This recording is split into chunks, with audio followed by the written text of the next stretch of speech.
As Chair of the Regional Transport Committee, what do you see as being the big issues around transport in the region? Well, the Waikato region has got a very extensive network of roads through the whole area, and this includes 16% of the total national state highway network is located within the Waikato, which is pretty amazing.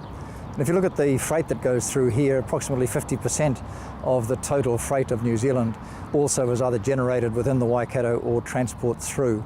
And this is reflected in the high percentage of trucks. We've got 20% of trucks on our roads going through. So transport is a very major issue for us. The other issues are, of course, rail and the East Coast main trunk line that goes through the region here and out through the Kaimai Tunnel to the port is the busiest rail line in the country. Other areas we've got is road safety that we look after. The Waikato has not been good on road safety in the past, but last year we were down to 33 fatalities on our roads, which is the lowest in recorded history.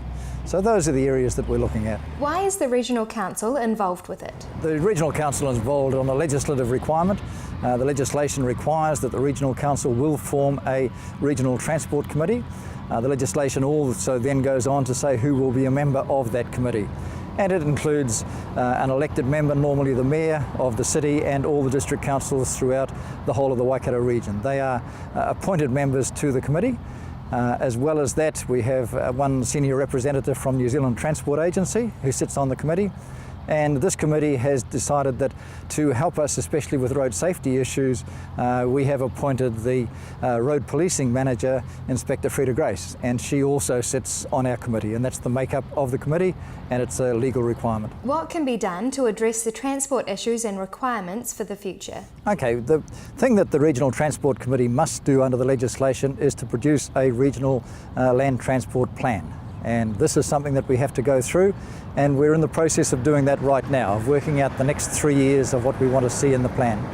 We take our lead on this from the national transport policy that comes out, and that tells us the sort of percentages that we look at various activities. And what it's saying to us is that 60% of our projects coming up in the next 3 years should be related to safety issues. It's saying that approximately 30% of the program should be looking at economic issues, i.e. movement of freight and improving the movement for economic values in there.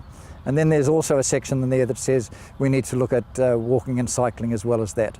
So taking on board all of that, the committee has said that the expressway remains the #1 priority for us. We want to see that finished.